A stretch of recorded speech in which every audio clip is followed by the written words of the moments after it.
ప్రజాక్షేత్రంలో మీరే స్వయంగా ఎమ్మెల్యేకి ఓడిపోయినప్పుడు పార్లమెంటు ఎన్నికల్లో మీకు ప్రజలు ఒక్క సీటు కూడా ఇవ్వలేదన్నప్పుడు ప్రజల తిరస్కరణకు మీరు గురైనరు.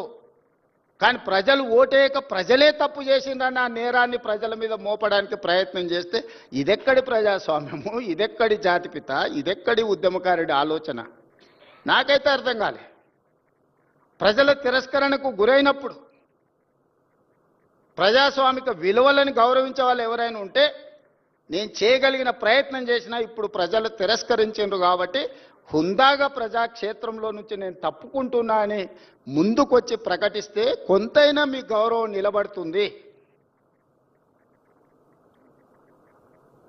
ప్రజాస్వామ్యంలో ప్రజాస్వామ్యానికి స్వేచ్ఛ ఉన్నది, క్రిమినల్ కాన్స్పిరసీకి స్వేచ్ఛ లేవు.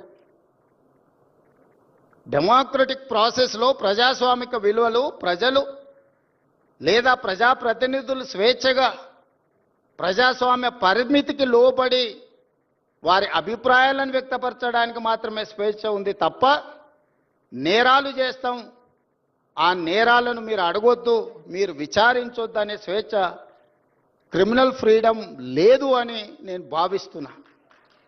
ఈ రెండింటికున్న చిన్న తేడాను తెలంగాణ సమాజం గమనించాలి.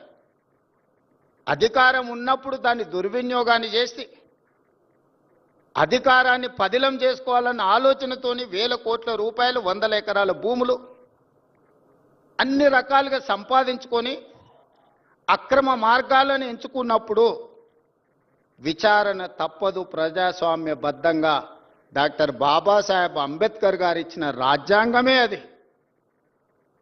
ఒకసారి హోదాకు వస్తే ఏ నేరాలు చేసినా ఆ నేరాలను విచారించకూడదని ఎక్కడా లేదు. సిబు సోరెన్ గారు ఎంత కొట్లాడిండ్రు. సిబు సోరెన్ లేకపోతే ఆ రాష్ట్రం వస్తుండేనా? వారు విచారణను ఎదుర్కోలేదా? లేదా అధికారంలో ఉన్నప్పుడు పాల్పడిన కొన్ని తప్పిదాలకు లాలూ ప్రసాద్ గారు, జయలలిత గారు, లేకపోతే యడ్యూరప్ప కర్ణాటక ముఖ్యమంత్రి గారు పెద్ద పెద్ద రాష్ట్రాలకే ముఖ్యమంత్రులుగా బాధ్యతలు నిర్వహించారు కదా, వాళ్ళు విచారణను ఎదుర్కోలేదా? సెషన్ కోర్టుకు వెళ్ళి చేతులు కట్టుకొని మేజిస్ట్రేట్ గారి ముందలా నిలబడలేదా? మనం ఎవరం అతీతులం కాదే, దైవాంశ సంభూతులం కాదే. మధ్య యుగాలలో చక్రవర్తులు అనుకునే వాళ్ళంట నేనే రాజ్యం, రాజ్యమే నేను అని. మధ్య యుగాల చక్రవర్తుల యొక్క ఆలోచనలను పక్కన పెట్టండి. ప్రజాస్వామిక దేశంలో ఉన్నాం. మధ్య యుగాల చక్రవర్తులు రాజుకు బాధ వస్తే రాజ్యానికి బాధ వచ్చినట్టు, రాజుకు సంతోషం కలిగితే రాజ్యమంతా సంతోషంగా ఉన్నట్టు మధ్య యుగాలలో చక్రవర్తులు అనుకునేవాళ్ళు. మధ్య యుగాల చక్రవర్తులు ఈనాడు కాలం చెల్లింది. ఈరోజు ప్రజాస్వామిక బద్ధంగా జరిగే విచారణలు ఎవరైనా ఎదుర్కోవాల్సిందే. ఆనాడు మీరు చేసిన తప్పిదాలు, కోదండరామ్ గారి తలుపులు బద్దలు కొట్టినప్పుడు ఒక్కసారైన ఉద్యమకారుడిని, తెలంగాణ రాష్ట్ర సాధనలో అందరినీ ఏకం చేసి నడిపించిన వాళ్లకు ఈ రాష్ట్రంలో ఇంత అవమానం జరగకూడదు వచ్చిన రాష్ట్రంలో అని ఒక్కసారైనా ఆలోచన చేసిండ్రా? వారు ఉన్నప్పుడు చట్టసభలలో రానిచ్చే అవకాశం కూడా ఇవ్వలే. ప్రజా పరిపాలన ఏర్పడ్డ తర్వాత వారిని శాసనమండలి సభ్యులుగా పెద్దల సభలో ఉండాలని పంపిస్తే సుప్రీంకోర్టు వరకు కేసేసి కొట్టేయించిన చరిత్ర మీది.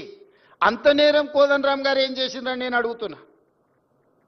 నువ్వు ఇవ్వకపోతే ఇవ్వకపోయినా నీకు నచ్చలేదు, నువ్వు ఇవ్వలేదు, నచ్చితే నజరానా, నచ్చకపోతే జుర్మానా, నీ విధానం సరే మంచిది, నీ విధానానికి ప్రజలు కూడా తీర్పు ఇచ్చారు. అరే పెద్ద మనిషి పెద్దల సభలో ఉండాలి, మాలాంటి యువకులకు వారు ప్రజల నుంచి నిత్యం ప్రజల మధ్యలో ఉంటారు, ప్రజల నుంచి సమస్యలు తెలుసుకుంటారు, వాటిని చట్టసభలలో ప్రస్తావిస్తే ఆ సమస్యలు పరిష్కరించవచ్చని ఒక మంచి ఆలోచనతోని వారిని పెద్దల సభకు తీసుకొస్తే ఆ తీసుకొచ్చిన పెద్దల సభలోకి తెచ్చిన అంశాన్ని కూడా సుప్రీంకోర్టు వరకు కేసులేసి కొట్టేయించాల్సినంత తప్పిదం ప్రొఫెసర్ కోదండరామ్ గారు ఏం చేసిండ్రని నేను ఈ వేదిక మీద నుంచి అడుగుతున్నా. ఇలాంటి విషయాలు ఎన్నో మన సమాజంలో ఉన్నాయి. అందుకే కమ్యూనిస్టు సోదరులని మీరు పోరాటాలు చేసిండ్రు, మీరు నినాదాలు ఇచ్చిండ్రు. మీరు చేసిన పోరాటాలకు, మీరు ఇచ్చిన నినాదాలకు చట్టబద్ధత చేసింది కాంగ్రెస్ పార్టీ. రైతు కూలీ సంఘాలు పెట్టి హక్కుల కోసం మీరు కొట్లాడారు. కనీస వేతనాల కోసం మీరు కొట్లాడారు. కనీస వేతన చట్టం కాంగ్రెస్ పార్టీ చేసింది. రైతులు పండించిన పంటకు గిట్టుబాటు ధర ఉండాల్సిందే అని రైతాంగ పోరాటాలు మీరు చేశారు. కనీస మద్దతు ధరను కాంగ్రెస్ పార్టీ చేసింది. దున్నేవాడికే భూమి ఉండాలనే నినాదాన్ని భూమి నుంచి ఆకాశం వరకు మీరు వినిపించారు. అగ్రికల్చర్ సీలింగ్ యాక్ట్ తీసుకొచ్చి పేదలకు భూములు పంచిపెట్టి పట్టాలిచ్చి జాగీర్దారుల దగ్గర జమీందారుల దగ్గర ఉన్న భూముల లక్షలాది ఎకరాలను సేకరించి ఆ పట్టాలను కాంగ్రెస్ పార్టీ ఇచ్చింది. అడవులలో ఉండే ఆదివాసీలకు అటవీ హక్కుల చట్టం ఉండాలి, వాళ్ళ హక్కులను కాపాడాలి అని మీరు కొట్లాడితే 2006 అటవీ హక్కుల చట్టాన్ని తీసుకొచ్చి పోడు భూముల పట్టాలు 10 లక్షల ఎకరాలకు పంచిపెట్టి చట్టబద్ధత కాంగ్రెస్ పార్టీ కల్పించింది. ప్రజాక్షేత్రంలో ఉండి కొట్లాడి ప్రజల పక్షాన నిలబడి వాళ్ళ తరఫున మాట్లాడే గలం ఎర్రజెండా. ఎర్రజెండా కొట్లాడిన ప్రతి అంశాన్ని చట్టాన్ని చేసిన చరిత్ర కాంగ్రెస్ది. నాణానికి రెండు వైపు ఎలానో ప్రజలకు కూడా కమ్యూనిస్టులు కాంగ్రెస్ పార్టీ అంతే అవసరం. ఈనాడు మోడీ లాంటి వాళ్ళు 1 నేషన్ 1 ఎలక్షన్ అంటున్నారు. ఇది 1 నేషన్ 1 ఎలక్షన్ కాదు, 1 పర్సన్ 1 పార్టీ అనే విధానాన్ని తీసుకురావాలని ఈరోజు దేశంలో ప్రయత్నం చేస్తున్నారు. మొన్న జరిగిన పార్లమెంట్ ఎన్నికల్లో 400 సీట్లు అడిగింది రాజ్యాంగంలో మార్పులు తేవడానికి కాదు, రాజ్యాంగాన్ని తొలగించడానికి. రాజ్యాంగంలో మార్పులు తేవడానికి సింపుల్ మెజారిటీ చాలు. 123 సార్లు ప్రజల అవసరాల కోసం మనం రాజ్యాంగాన్ని సవరించుకున్నాం. జస్టిస్ సుదర్శన్ రెడ్డి గారు చాలా రాజ్యాంగ సవరణల గురించి వారు ప్రస్తావించారు.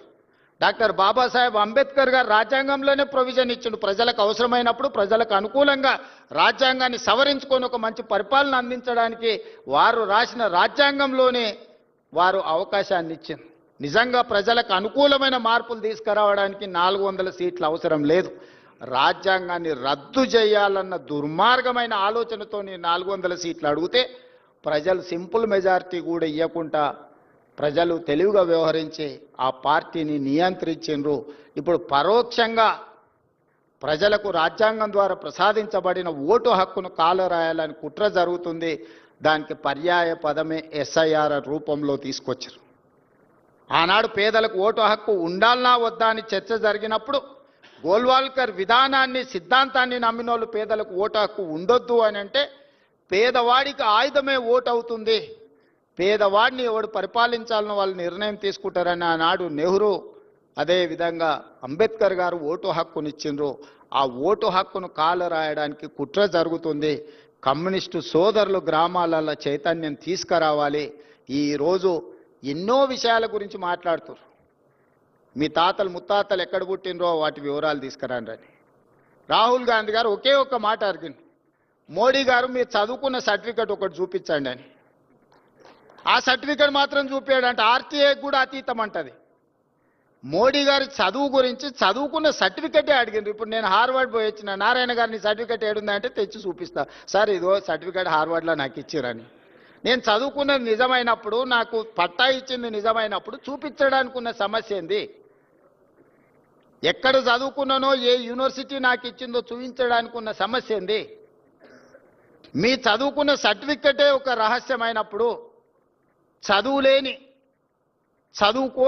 చదువుకోవడానికి అవకాశం లేని నిరుపేదలను ఎన్నో నిబంధనలు పెట్టి వాళ్ళ ఓటు హక్కును కాలరాస్తే రేపు వాళ్ళకు రేషన్ కార్డు ఉండదు, ఆధార్ కార్డు ఉండదు, వాళ్ళకున్న భూమి ఉండదు, ప్రభుత్వం ఇచ్చే సంక్షేమ పథకం ఉండదు.